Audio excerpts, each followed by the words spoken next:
and gentlemen, welcome back to the forum. In this session, we're going to share with you how to become a member of ICANN stakeholders. A short briefing about stakeholders' constituency will be given first, followed by experience sharing by ICANN members. The panel chair for the session is Mr. Guowei Wu, Chairman of Taiwan Internet Governance Forum. I will now hand the floor to the chair, Mr. Wu. Mr. Wu, the floor is yours. Okay, thank you. Can I see is the Akinori-san and Mary Wong is already online? Akinori, are you online? Hello, Yes. Akinori, are Yes, you here? I am. Ah, good. Mary, are you here? I am here as well. Hello. Oh, wonderful. Okay. I saw you already. That's good. And I think today my session basically is just try to tell the people in Taiwan and also the participant of the ICANN TWNIC APEC, the audience to understand how to be the member of the ICANN stakeholder, I think a lot of people might be heard about ICANN, but they don't know how to participate in this community and how to be in as a stakeholder. And I think I will try to go in this direction. I try to go to the Akinori first because I think a lot of people want to be ICANN board. Really?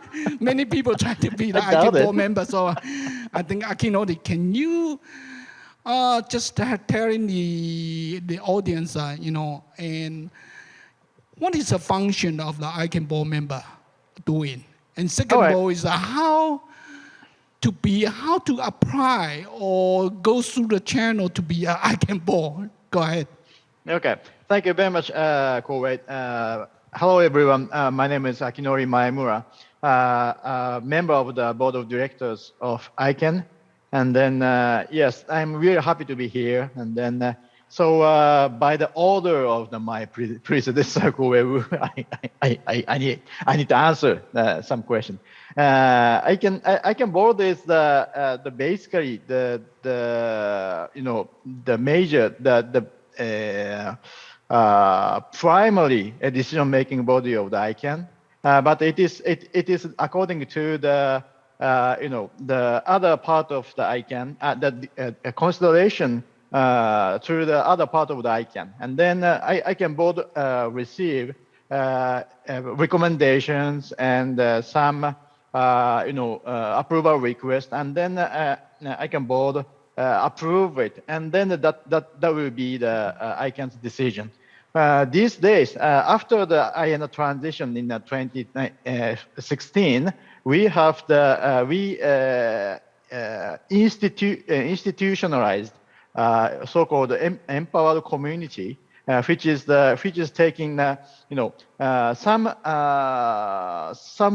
higher power to the board to approve the quite important decision which made by ICANN board, and some power, and empowered committee has also the power to reject some board decision. But still, the board of directors is the primary decision-making body of the ICANN, and then again, which is based on the consideration through the community process, and then or the ICANN organization's preparation. So that's basically it. Then how to be the ICANN board member? Yeah. I am an appointee from the ASO, other supporting organization. So we have the 6 voting board members who are appointed from the supporting organizations. So we have the other supporting organization, ASO, generic name supporting organization, GNSO, country code name supporting organization, CCNSO. These three supporting organizations appoint two each board member to the board. That's one way. And another way is that we have the nomination committee of the ICANN, which is again the consists of the various part of the committee members from the various part, and the nomination committee nominates the 8 member of the 8 board members from nomination committee is a really hard worker to call for the nomination to the entire committee all over the world, and then examine the application, and then they have quite a firmly defined qualification of the capability of the to be the leadership position. By the way, nomination committee not only nominates the candidates and appointees not only for the board, but also to the other the leadership position. By the way, but still, a board member appointment is a major job for the nomination committee. So if you want to be one of the board member of the ICANN, you have the several ways. One is to be appointed by the supporting organization. For example, other supporting organizations' selection of the appointee is quite open. It is, ASO sometimes call for the nomination to the ASO selection, which is quite open to the public. So you can apply, but the selectors are the supporting organizations, ASO, others counselors, 15 people of them. So you need to be selected by the 15 people of them. So and the GNSO and the CCNSO have their own selection process. And another way is to provide file the nomination to the Noncom, and then Noncom interview the applicants, and then if a nomination committee selects you, then you will be have the seat of the leadership position, including the board member. That's pretty much it. Kovu, back to you. Yeah, thank you very much. Actually, I should start a slide before you are talking, but you almost explained my slide already. So can you put on my slide? I did it for you then. Okay. Can you put on the slide?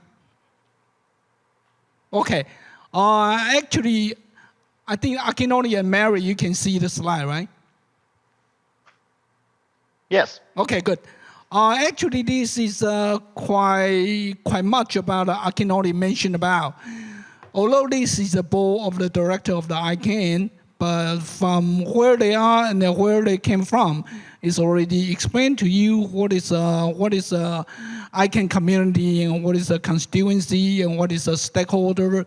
And Akinori already explained almost everything about that. If you want to apply to be an ICANN board member, how many different channels you can go on. Okay, now I can go to the second speaker. I think Nico, can I go for you for the second one? I think Nico was a former chairman of the NCC in Taiwan. And I think Nico, you can talking about the two different stakeholders. One is registry, because you are the board member of the Asia right now. And at the same time, you can also talking about the ASO, because you are the ASO NC member from Asia Pacific region. So, Nico, please. Okay. Yeah, thanks, Guowei. And good afternoon, everyone.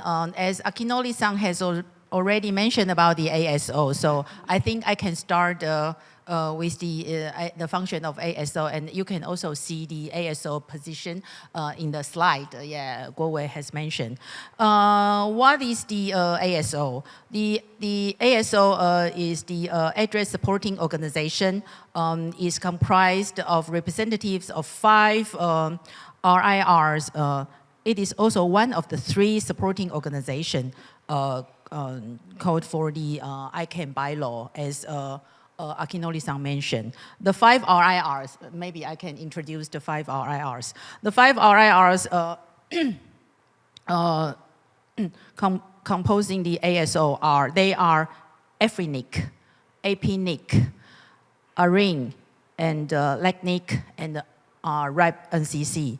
The RIRs manage regional distributions of internet number resources, including IP address and the autonomous system numbers. Each RIR is a member of the Number Resource Organization, NROS, which coordinate their activities globally. So that is the ASO. What is ASO address, the AC, the ASO AC?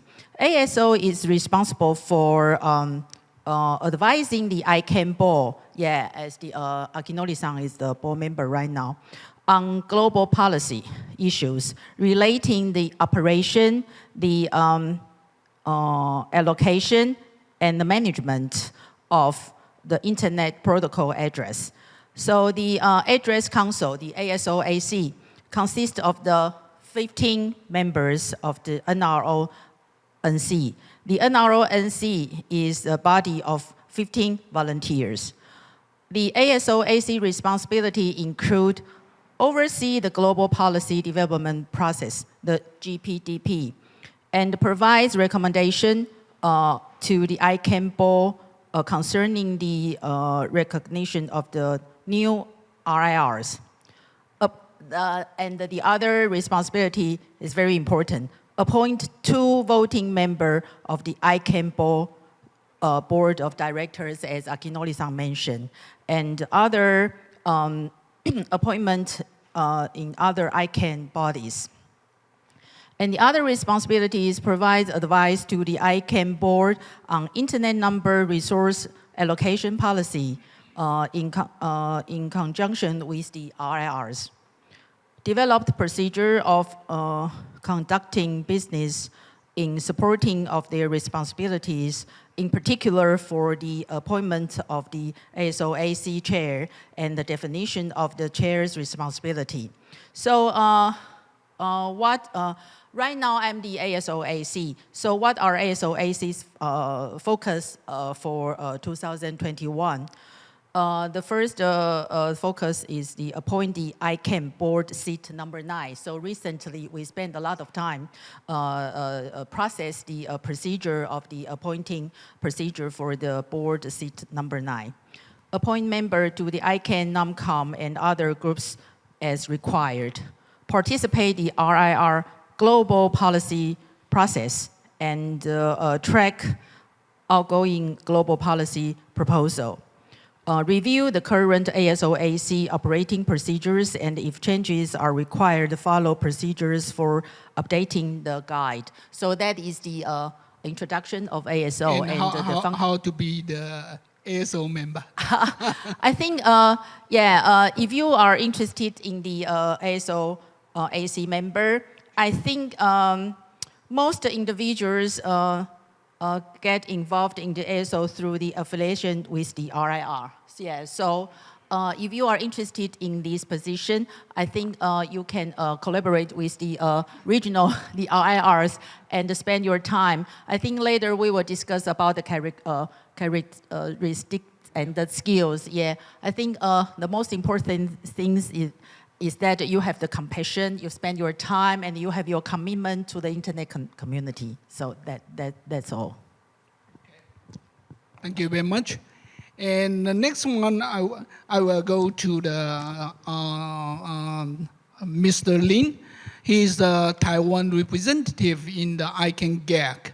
And so, of course, you can tell us what is the GAC is doing. And at the same time, can I be the GAC representative for Taiwan? Something like just explain us about, how to be appointed to be the GAC representative. Thanks, Mr. Lee. Okay, thank you, Chair, and hello everyone. I think this session is quite interesting and meaningful because we have a representative from different community, and this kind of like a multi-stakeholder meeting here. And I also see myself on the TV. It's quite interesting. And as we can see from the chair slide, there are 4 AC under ICANN board. And ICANN is a NGO, and the board made the final decision. And the board have three supporting organizations, but also a full advisory committee. GEC is one of them. GEC stands for the government. Why ICANN need government? ICANN is an NGO, but why ICANN need government? Because ICANN's policy involved the internet governance, involved the user of internet, and it also needs support of all the government from the world. So there is a community called GEC. And the GEC, if you want to be a member of GEC, unfortunately, you cannot be the board member. Because for the GEC, only can advise to the board, and we only can send a liaison to the board, but we don't have the opportunity to be the director of the board. Oh, that's the first thing I need to mention. So the GEC, why GEC cannot be the director of the board? Because we should be independent. We should, in my opinion, GEC play the role like the policeman in the ICANN, because ICANN's income is mostly from other communities, like especially GNSO, because they release or issue the new GTLD, so they have the income. And they also have a policy development procedure to the board. But they are more business oriented. But for the GEC, for the government, we need to take care of the public interest. We need to care about the public policies.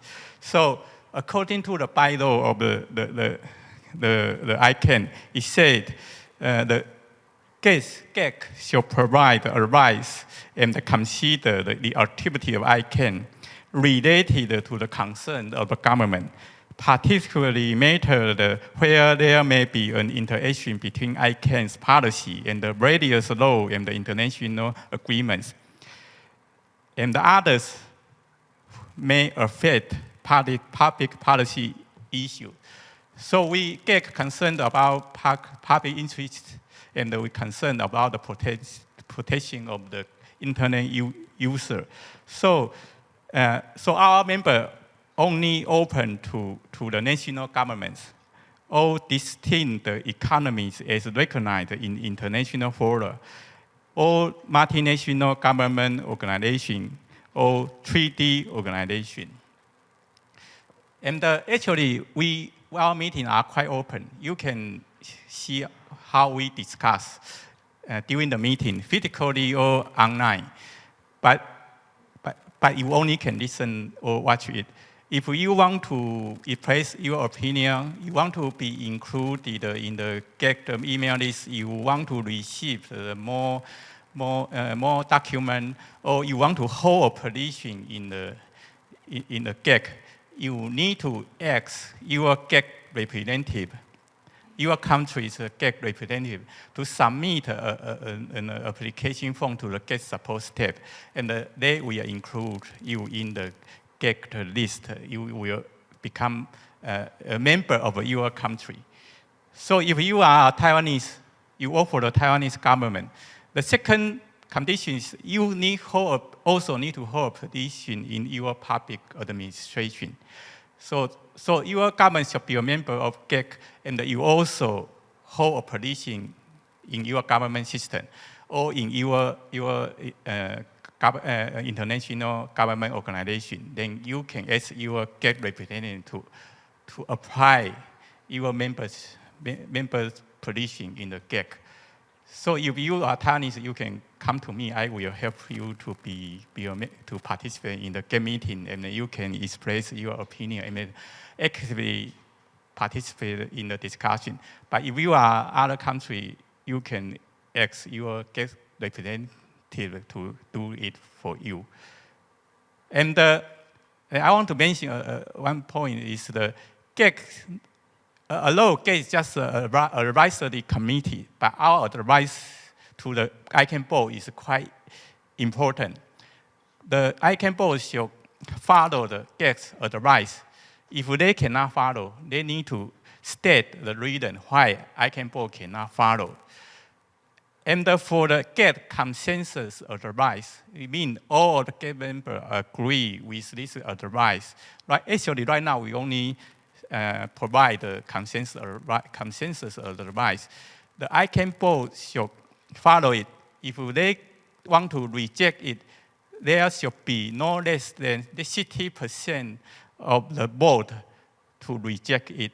That means, and if they want to reject, they need to work with GEC to find a mutual acceptable solution to it.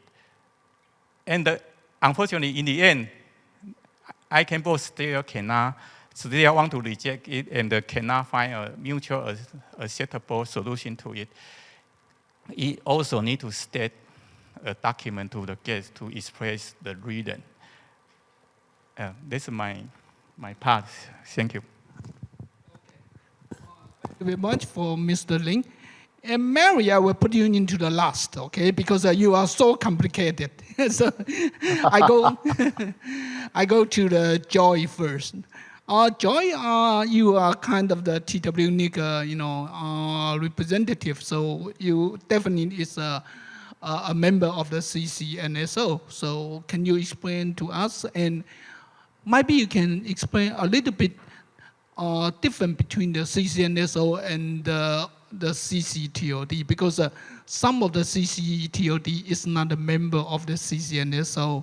So can you tell us what is the CCNSO and what they are doing? What is the function in the ICANN? Okay, wonderful. So it's a wonderful opportunity that you can see here in Taiwan, that the people on the stage, among with the other people who's joining online, we play different roles in the ICANN organization. The CCTLD, by nature, that we are the native everything that's .tw, as you all probably already know. And whenever that we go to the ICANN meeting, that our association and the engagement, there's formal and the informal. The informal one that we basically can really go to all the different meetings, as ICANN is offering. But as Morris has just mentioned, anything that's formal, anything that needs to be speak as for the representative for GAC, Morris is really the representative. So a CCTLD within the ICANN organization that we play here in Taiwan, of course, is .tw. But as Guowei mentioned, the CCNSO is a little bit different. That some of the CCs are in there and some aren't. So the CCNSO is a relatively more complex organization that we all have our voice to speak, to communicate within the committee.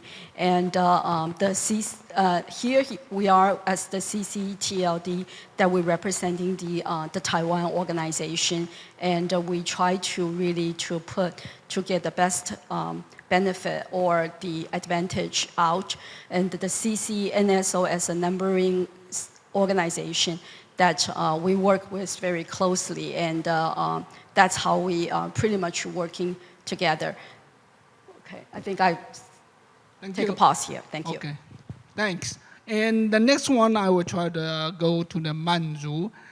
And as I know, Manzu, you was a member of the GNSO, and can you tell us, because GNSO is very complicated. GNSO cover registry, cover registrar, cover ISP, cover the intellectual property, cover the non-commercial. Well, actually, Mary can explain later. So Manzu, can you tell us, which channel you go into the GNSO? As I know, you are already the GNSO member, and do you also participate at large or you don't? So anyway, just tell the people here in the audience and how to be the member of the GNSO, please. Oh, can you hear me? Yes. So my name is Manju, and I work at NIIEPA. And my main involvement in ICANN is actually through NCSG, which is the non-commercial stakeholder group. And if you were here yesterday, Dr. Melton Miller, he's one of the founding members, actually, of NCSG. And NCSG is part of GNSO, as Guowei mentioned. GNSO is short for Generic Name Supporting Organization. And GNSO is a policy-making body that is in charge of and responsible for making policies of relating to GTLDs. And as Guowei mentioned, GNSO is a very complicated and very big group in ICANN. They are the contracted parties, which are the registries and registrars. They have a contract relationship with ICANN. And they are the non-contracted parties. And non-contracted parties is divided into two stakeholder groups. One is the commercial stakeholder groups, and there are three constituencies within the commercial stakeholder groups. They are the business, intellectual property, and ISP, internet service provider constituencies. And the other stakeholder groups is where I belong. It's the NCSG non-commercial stakeholder groups. And even within NCSG, we actually have two constituencies. One is NCUC, that is non-commercial user constituencies, and the other is NPOC, that means non-profit organization constituencies. So if this is your first time hear of this kind of stakeholder composition, I think you already forgot what's the first stakeholder group I mentioned, and that's how complicated GNSO is. So how did I become a NCSG member? Actually, it's very easy. You just apply for it. But so before this, I might make a disclaimer up front. So all the comments I make today are only based on my personal capacity, which means that I won't be able to speak on behalf of NCSG or, of course, GNSO, and that means everything I said is only representing myself, not the whole GNSO. And of course, I might not have an in-depth knowledge of other stakeholder groups, but I'll try my best. If you have any questions regarding other stakeholder groups within GNSO, I still know like some basic knowledge, so I'll try to answer the questions if you have any. So how do you become a member in NCSG? Like I said, you just apply. You go to their website. There's an application form. You fill it in. You submit it. And the NCSG EC, the executive committee, they will review your application. And if you meet the criteria, then you are approved as a member. I don't remember all the criteria by heart, but just off the top of my head, you cannot be working as a government worker. You cannot be working at a registry or registrar. And of course, you cannot be working for any companies that's already represented in the commercial stakeholder groups. But like I said, it's actually really quite easy. It's not like impossible criteria where, you know, like those job vacancies that want you to be fresh out of college with 9 years of working experiences. So it's not that hard. And as far as I know, other stakeholder groups, they're not that hard too. You have to play, I think for commercial stakeholder groups and the contracted parties, if you want to be a member, you have to pay a fee. But other than that, I don't think they're going to be impossible for you if you want to become a member. But that leads to one thing I want to highlight. It's easy to become a member. For NCSG, you don't even have to pay a fee. But it's definitely not easy to participate meaningfully, because meaningful participation requires passion, it requires commitment, and most importantly, it requires a lot of your personal time. Being mindful of time, I'm gonna stop here, and I'll love to elaborate on how to participate meaningfully on my second intervention. Thank you. Thank you, Manju. And the last one is Mary. Mary, I know you is a long, long time ago, and at the time you are the member of the Noncom, non-commercial. And I know before you joined the ICANN organization, you also walking around the ICANN community. So, well, I think very good for the Mary, as right now you are the ICANN employee. You might be, it's a very good time for in this event to tell the people how to participate in the ICANN community and how they can contribute. Mary, please, it's your time. Thank you very much, Kuo-wei. And hello, everybody. It's a real pleasure and an honor to be here with you, even if it's virtual and not in person. I think that the other speakers covered a lot of ground, and they really described a few of the many, many groups that are represented at ICANN. And I think what that emphasizes is a few things. One is how diverse the community is, and also how many different interests are represented, from governments to end users, to business, to civil society, country code managers, the technical community, and so forth. And so the slide that Kuo-wei showed, I thought it was a really nice representation, not just of who's on the board, because the people who are appointed to the board or who they are appointed from really represents the community that they come from. And as Manju had said, this sometimes makes things a little complicated. But before I address that point, I did want to pick up on something that Mr. Lin noted as well, that unlike a lot of international organizations, unlike a lot of international forums where the participation, the contribution, the negotiations are done by governments, here, as is obvious already, and I think as many people know, but I think what the speakers have emphasized is that this is a truly global multi-stakeholder community. And so the role of the ICANN staff is really quite interesting. As always said, I've had a bit of a complicated journey to ICANN. I started, as he said, as a member of the non-commercial stakeholder group. In fact, Dr. Milton Mueller, who Manju mentioned, who was a speaker, was one of the first people I met when I went to an ICANN meeting. So actually, some of us have been around for that long. That's another way of saying that some of us are a little older than some of you. I was on the council for the generic name supporting organization for the non-commercial stakeholder group for 4 years.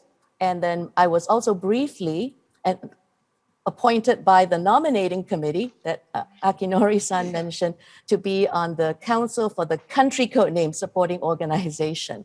And then, of course, as always said, I ended up joining the ICANN organization as staff. But the reason I mentioned that is that I think what that's allowed me to see is really all the different perspectives that the different stakeholders bring to policy work at ICANN, including the board. It's also allowed me to understand, I think, the time commitment that Manju spoke of, and the passion for the internet, for governance, for good global policies that everyone who participates at ICANN actually really exhibits. So the role of staff is also very different from what you might call a policy secretariat in, say, the United Nations or international organizations. We do a lot of what they do.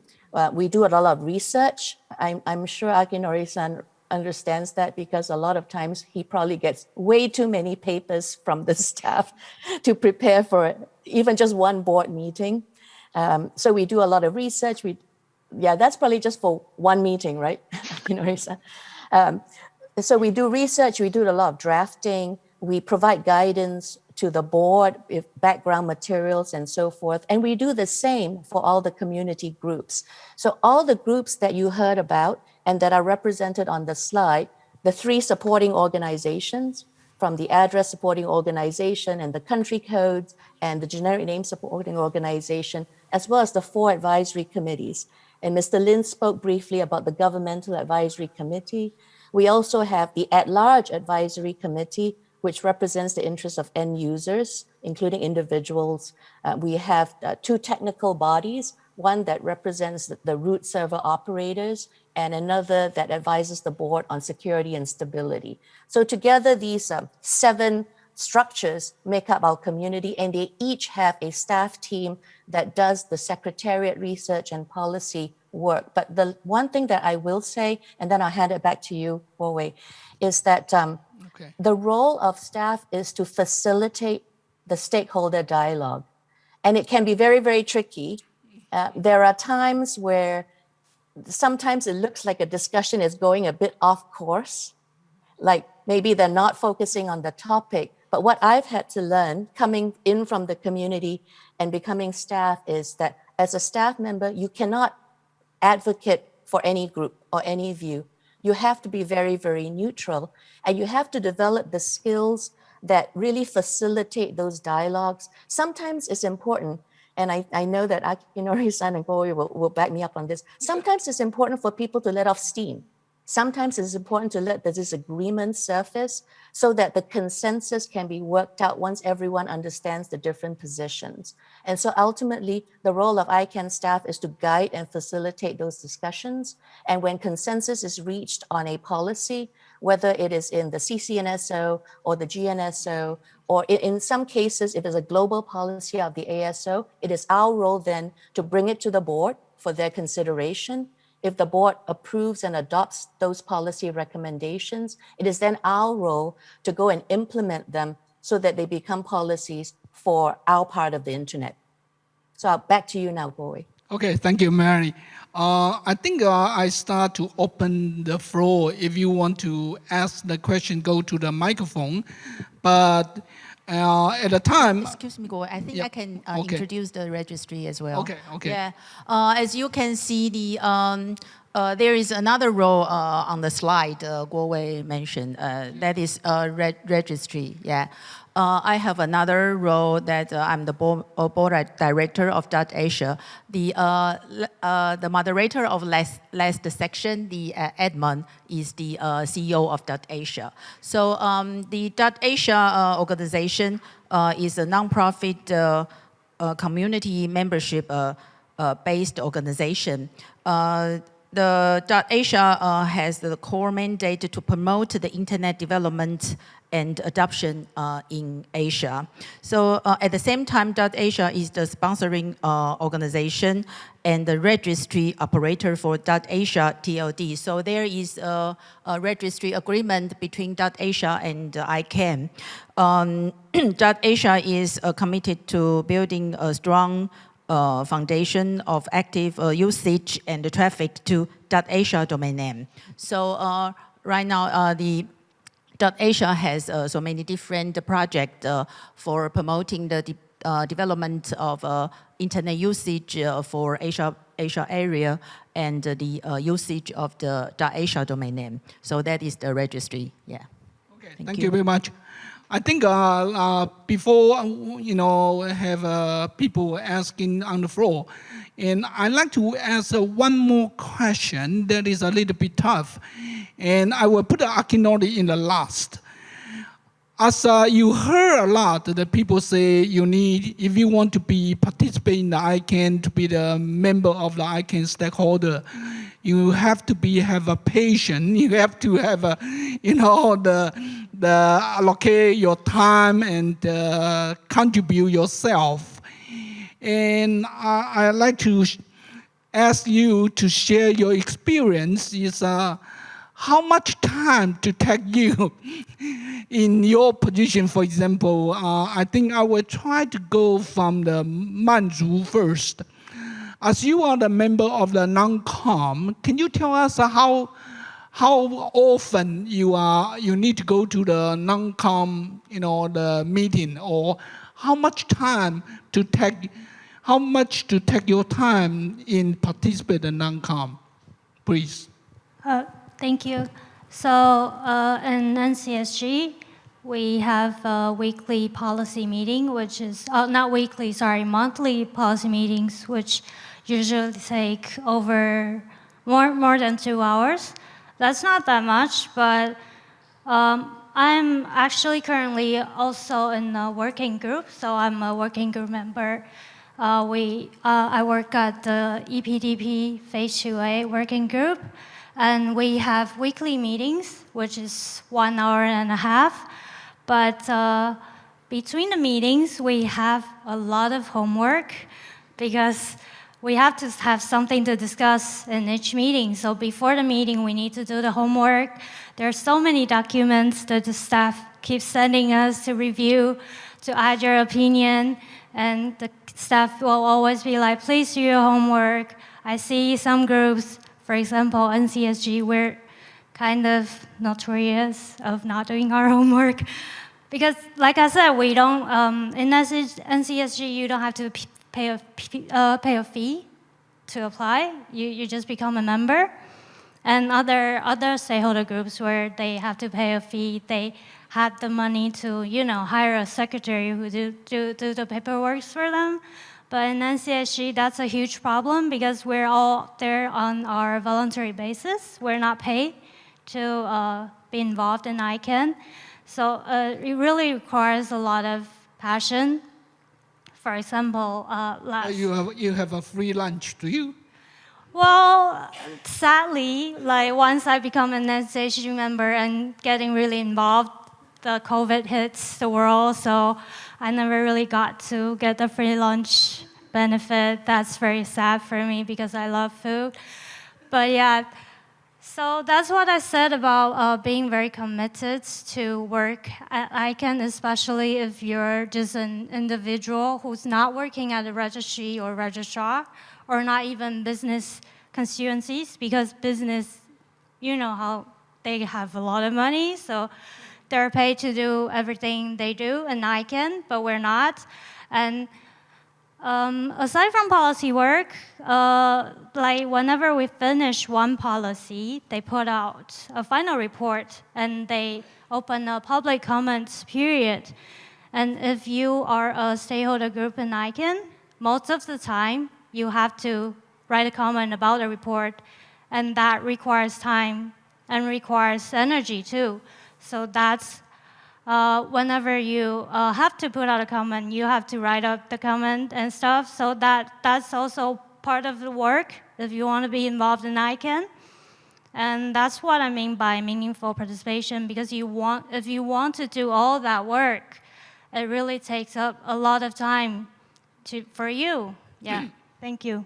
Okay, Joy, can you tell us how often the meeting is in the CCNSO? Sure. I think that one of the things that when we are talking about having a place in ICANN, I think not that when we are now that a stakeholder per se with the ICANN organization, whether that's CCNSO or the others. I think it's that I remember in the older days when we can still travel, going to the meeting itself is really an opportunity to meet with all the people that you'll be email or Concord and with, that you can really see face to face.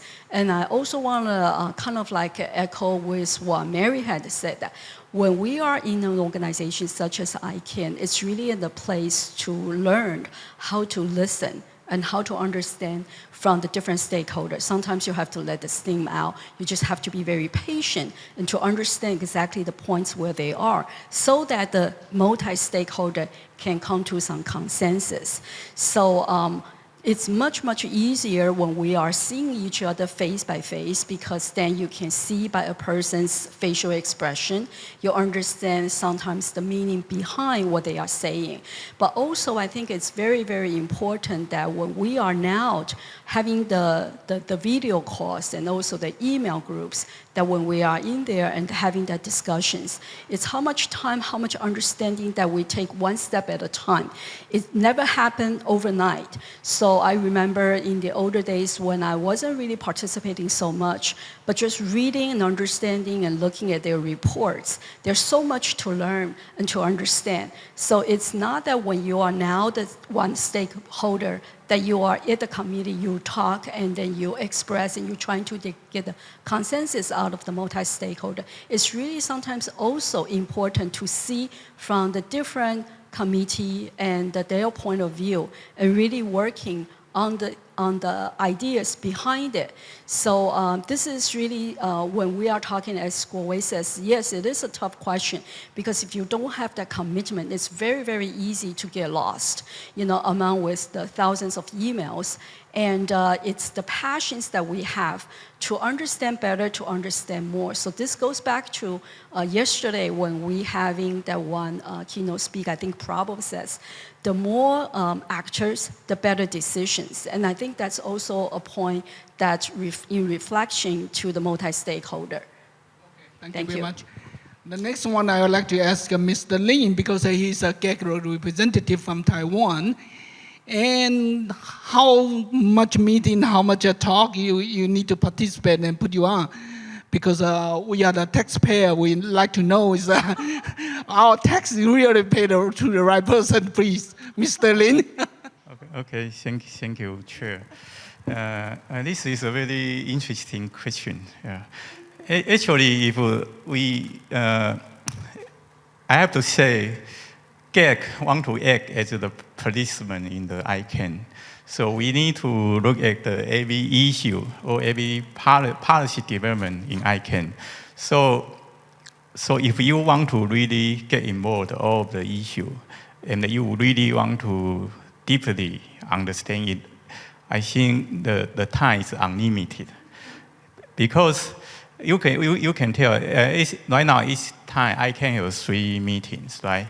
Each meeting maybe 5 or 6 days. For GEC, we have a meeting from around 8:30 a.m. to until 18 p.m. every day. We have a lot of issues to discuss, and we need to have a meeting with other constituencies, like a meeting with the CCNSO, meeting with the GNSO, and a meeting with ALAC. We also meeting with the ICANN board, a lot of other community. So we have a lot of meeting, and we have a lot of issue. So the time we need to spend a lot. Besides, according to the bylaw of ICANN and our operating principle, if you want to be the member of a GEC, you need to hold a position in the public administration. Because the taxpayer pay us, right? So we need to spend a lot of time in our original work. And the GEC issue is extra work for us. So we need to spend a lot of extra time to understand the issue, to participate in the meeting. And not just the meeting in the 3-time meeting of ICANN, intersectionally, there are a lot of public consultation, or GEC also have an internal working group meeting. We need to participate to discuss the issue, because GEC need to submit some document to the public consultation or public hearing or to the ICANN board. So we also need to discuss it. So actually, it's not so easy to work for the government now.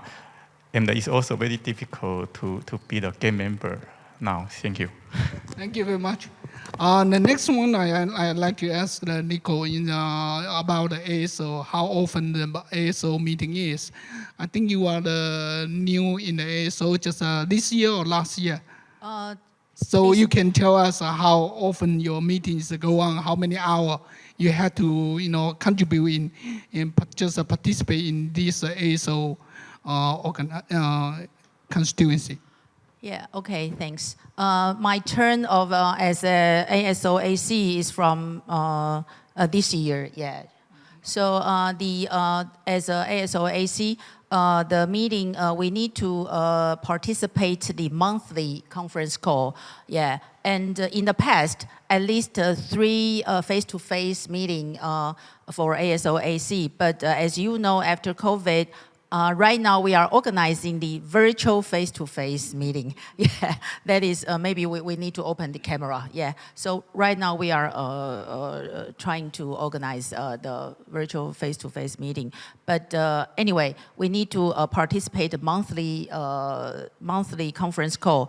Generally, it spends 1.5 hours. Yeah, but again, there is some homework need to do. Yeah, because we need to give the advice to the board. Yeah, because the ASO is the supporting organization to the ICANN. So we need to review some document, for example, the GPDP, etc. And recently, yeah, as I have mentioned about the responsibility of the ASO/AC, right now we are processing the procedure for the appointing the board director seat number 9. So recently there are so many special meetings of ASO/AC, including the interview procedure and other discussions. So quite busy, yeah, spend a lot of time. The other meeting for the .Asia, yeah, there are, I think, much more works within .Asia, yeah, because the core works of .Asia is to promoting the development, the usage of the internet in Asia area. So we have to engage, of course, attend the board meeting, but we have to engage the other sub-committee within the .Asia, including the government committee, the community committee, and the financial committee. So there are a lot of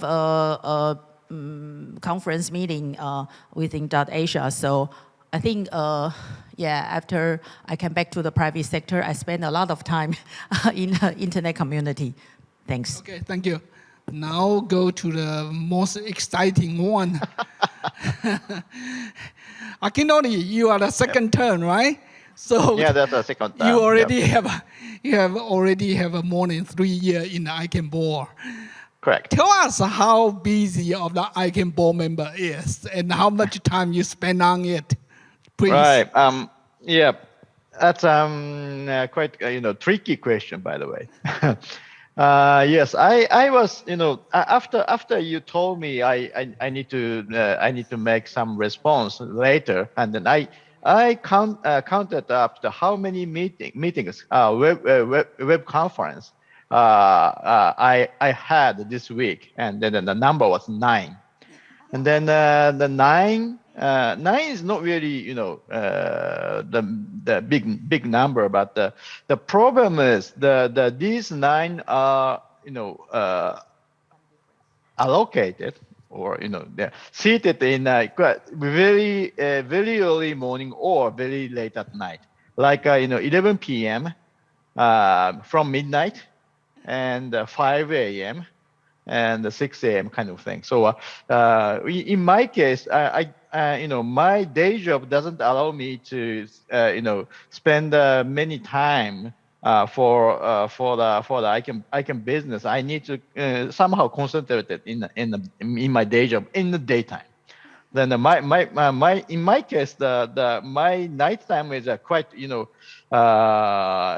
devoted into the ICANN business. So that's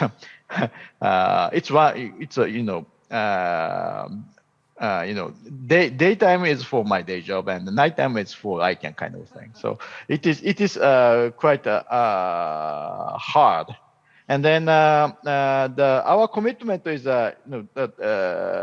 maybe my situation is a little bit better than the others, because for example, GNSO appointees to the board, they need to take care of every GNSO agenda to the board, and then they need to be fully knowledgeable on that. Of course, the other board member as well need to be knowledgeable enough to consider it in a proper way to take the decision. But in case of the ASO, ASO's recommendation to the board is quite rare. And then I think that the last global policy proposal was 7 years ago or something. Maybe Kowu, you had some one global policy proposal when you were at the ICANN board, right? Yes. Yes. Then I've never had that. So in the term, ASO related workload is nothing in the ICANN board. But still, for example, I am the chair of the board technical committee, and then the technical agenda, for example, to accept or how to accept the advices from the RSAC, SAC for the technical issue is on me. And then recently we are quite one of the most important job for the board in the technical term is the root server system governance. RSS governance is now in the consideration is going on at the RSS governance working group, and then we need to keep track of. Or the recent big decision was the NCAP name collision analysis project, and then which is the name collision is the quite apparent risk for the new round of the GTLD application. So the GTLD subsequent procedure working group recently concluded, and now the board has the final report. But one of the questions to us is that if the NCAP study is the relationship between the NCAP study and the subpro, the starting the subsequent procedure. So that is a very important agenda. Then we need to study the subpro final report and the NCAP document and consider that. So that kind of thing is quite time consuming, and I need. Actually, I want time forever. As much time as possible. I wanna obtain for the business. So it is really intensive job. But but it is really rewarding at the same time, because by doing this kind of the hard job, I am maybe contributing the quite important part of the global internet infrastructure operation and coordination. So that's how the ICANN board members are working. Thank you very much. Mary, can I ask you a question about the Noncom? How often the Noncom, the meeting go on, and how much time they spend in the nomination committee? Nomination committee. Do you know about that, please? Yeah. So the nominating committee, Yep. Akinori-san mentioned that actually when he started, they have a very important role, as he said, because they appoint a number of board directors. They also appoint council members to the supporting organizations and so on. So they're actually quite unique in the ICANN ecosystem. And it does take a lot of time, depending on the number of positions that they need to make appointments for on a yearly basis, and depending on the number of applications they receive. And while this wasn't actually your question, Koi, I actually want to take the opportunity to make a little bit of an advertisement, since I'm speaking to fellow APAC members, that over time, we've definitely seen more applications and certainly more appointments from our region. And a lot of it, I think, has to do with, in the past, maybe less awareness about ICANN and what we do. And a forum like this is a great opportunity to explain and to describe. But I really want to encourage you or people you know or your contacts, that if positions come up that you or whoever you know might be appropriately qualified from our region, that I think that will be really important to apply. And so the Noncom does take quite a significant chunk of time. Most of the supporting organizations advisory committees will appoint delegates to the Noncom for a certain period of time. And usually when that person is nominated or appointed to serve on that committee, they know roughly how much time it's going to take. What that means is that that person is probably not going to realistically have the chance to participate, say, in a policy development process working group like Manju does. And so it's a matter of choice for people, but it's basically just a different form of public service. And while I'm on the topic, and thank you, Hakinori-san, for mentioning the reward that you and others feel, because I'm very fortunate that I'm sharing the stage virtually with so many committed community members. Yeah. But I also want to say that you can participate in different ways, as much as you feel you have the time for, but also depending on the issue. So, for example, there is a new policy process that's just starting up on transfers of domain names between registrars. Our expectation is that there will be more interest, obviously, from the registrars and others in the industry, maybe less from others.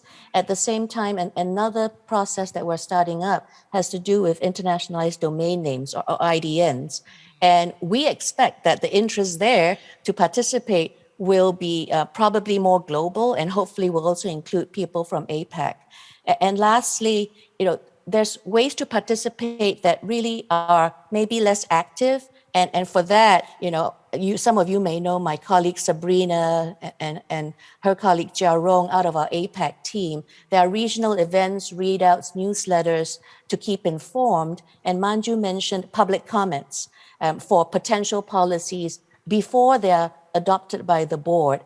A lot of times we have trade associations or companies or individuals saying, I'm interested in this issue, but I just don't have the time right now. So what we can do is, when a public comment opens on an issue that's interesting to them, we can reach out to them and say, here's your chance to, you don't need to submit an essay. It could be just a one-page email, but let us know what you think. So there's basically different ways to participate, different levels of commitment. There's room for everyone.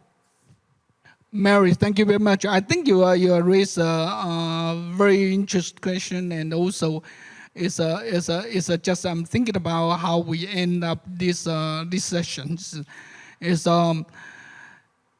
I give you every person for 1 minute, because we have only 10 minutes left, 1 minute for each, how you can go into promote the audience, say, you are welcome to join, for example, the ASO, GNSO.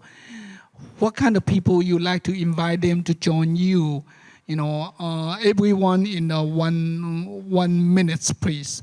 So Akinori, can you go first? Hold on. Can I get your question, please, again? Sorry. Just 1 minute to thinking about, you are an ICANN board member. I think if the people want to be the ICANN board member, they need to go a lot of sequence.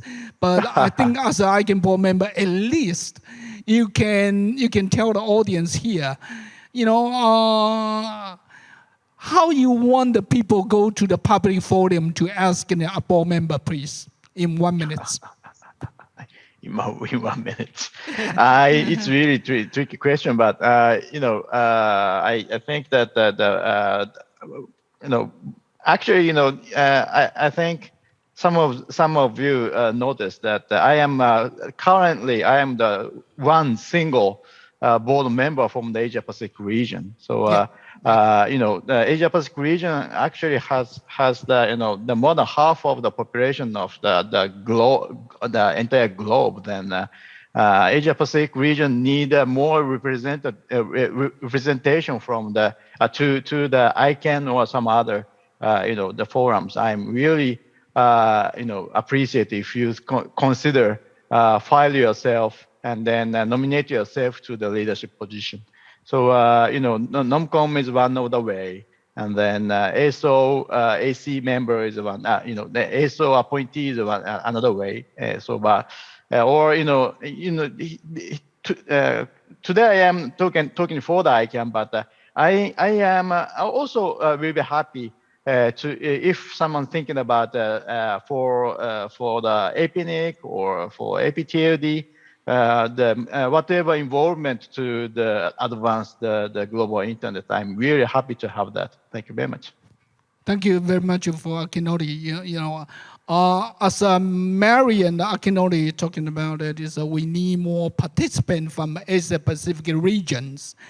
For example, when I was an ICANN board member at the time, there is a 5 board member from Asia Pacific. It's not like you. We have at the 5. time, Yes. right. And so the next one I'd like to ask, the Nico, and how you want to encourage the audience to go to the ASO or the APNIC community, whatever. Okay. 1 minute, please. Okay. Actually, I don't want to focus on the specified organization, because as we have learned more about the internet community, we can know that there are so many different people, different individuals and the different organizations contribute their efforts to the internet community. So I think I will encourage people, no matter what kind of a background you have, no matter a technical background or other legal background or the management background. Right now, we are going to the Internet Society, so I will encourage people find the appropriate approach from the local, regional, then to the international. Just give your passion and your time and your commitment to participate the internet communities, events, and other activities. So that is my opinions. Thank you. Thank you very much. Mr. Lin, you are a government representative. Can you tell us, how you can encourage the Taiwanese participate in the ICANN community or ICANN events, please? Okay, thank you, Chair. And actually, for the GEC, all of our meetings are open. And if you want to know the ICANN issue more comprehensively, I think you should come to GEC. And almost all the GEC meetings are open to everyone. So you can access or participate in GEC meeting. But if you own a government position, of course, you can ask me to help you to become a former GEC member. And the second point I want to mention is, as I mentioned earlier, there are a lot of issues and a lot of discussion inside GEC. So even though you are not a former GEC member, but you are interested in the public policy issue, I really need your help because so many issues I cannot understand or review all of them. So if you concerned about the internet user, you concerned about the public interest, and you have idea, you read the document, you have idea, you can come to me and give me suggestion. I think it will be very helpful for me and for all of the Taiwanese people and for all of the global internet users. Thank you. Good, thank you very much. Next one is Joy. Joy, you might be is a good time for you. You since is vice president of the TWNIC and also the 6th chair in the APNIC, and so how you going to encourage the audience to participate those of events? Okay, well, there's a thing called NextGen for ICANN. I think they're putting a lot of the resources for developing the next generation people to join. So I think that that's a great opportunity for whoever wants to start. I think it gives a whole broad round of all the introduction and everything that you probably needed to know at a very, very good briefing way to get started. Another thing that I would say is that there is a lot of the webinars, especially due to the pandemic, there's a lot of the training that's happening, talking about the different topics, technical and non-technical for the organization, for ICANN. And as Kuowei mentioned, I now am the chair for the Cooperation SIG. It's an organization with APNIC. So again, this is something that you can drive from domestic to region and from regional to the global as an ICANN organization. So I think that the path is, it seems like very clear, but this is not the only roadmap, because I think that in the community of internet, there isn't any pyramid that you have to start from the very bottom and walking your way up like there's a roadmap. It's anything that you see that you have the interest, the passion, get onto it, join a lot of the email loops, and also join the participation, to listen, to observe, and to hear what people are talking about. So I'm very happy to having the opportunity to serve at the APNIC. But I think that, again, just like the previous speaker says, that there's more people that needs and they can be, in such roles to do the service and to really participate in the internet community. Thank you. Okay, Manju, can you briefing, keep it short, please? Just a note on NextGen, because you can only apply for NextGen when the ICANN meetings is taking place in your area, which means the APAC area. But this year, there's no ICANN meetings taking place. Well, they're taking place virtually, but it's not still in APAC area, so NextGen is not possible for the youth in Taiwan this year. But yeah, I will definitely shout out to the youth, to the young people who want to participate in internet governance to join us. And ICANN can be intimidating because it's huge, it's complicated. There are a lot of, well, sorry, no offense, old people in there. So yes, it will be intimidating, but I'll just take this chance to maybe advertise another group I'm in. It's Youth for IG, YOUTH 4, the number 4, IG. We are a group of young people. We're passionate about internet governance, and we help each other to, find a space in the IG world. So please join us. You can Google Youth for IG and find us online. Thank you. Okay, I didn't see people stand in the microphone, so I go on to Mary first. Mary, can you tell us in the very short, about 1 minute, the fellowship? I can have a fellowships, and the fellowship actually give a lot of advantage for the people. And I think it's a good time for you to explain that fellowship in 1 minute for the audience. And then, I saw somebody stand in the microphone, so Mary first. Okay, so this will be super quick because I do want to leave time for folks. So the fellowship program is another program like NextGen. It's different, but it is also aimed at bringing newcomers to the ICANN community from different regions. It's got some criteria. There is an application and selection process. And a lot of it is directed at underserved or underrepresented regions. The information's on our website. It's been running for quite a while. It runs at every meeting in somewhat different form. But what I'll say is an advertisement for it to entice you to look at it, in addition to NextGen, when we next have our meeting, in the APAC region, is that we've had fellows join not just the community, but become chairs and leaders of different community groups.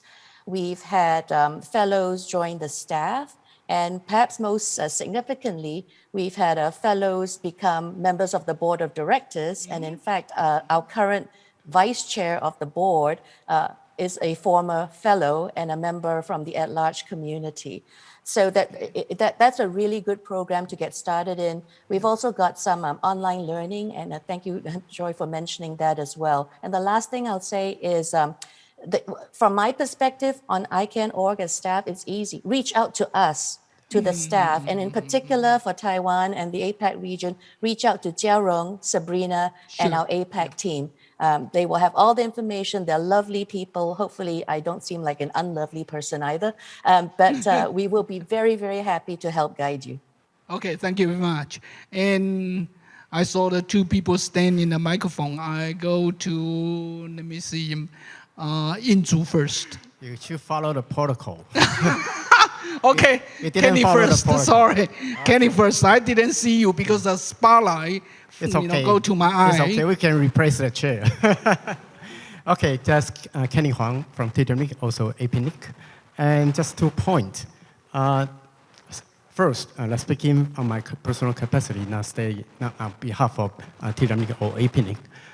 First, how are we going to encourage more participation? I think starting from reserve more time to the flow instead of self-dialogue by yourself.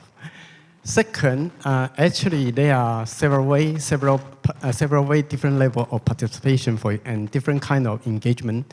For example, probably people sit on the stage, probably you are in the leadership position, so you need to spend a lot of time to guide people, to define the policy, and to select another leadership as well.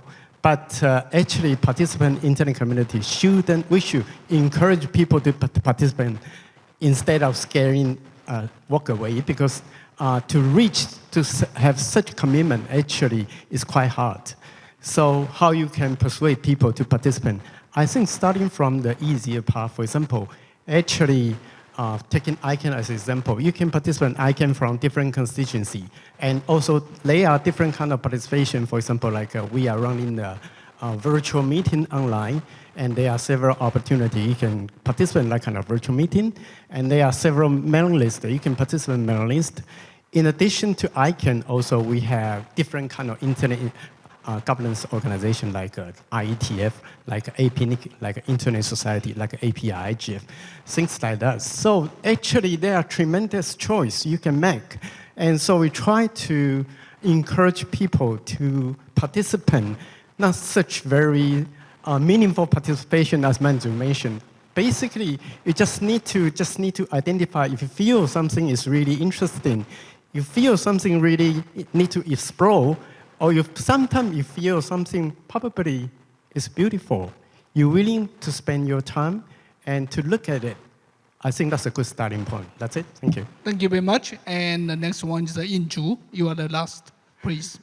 I'm Inju Chen from Taiwan Institute of Economic Research.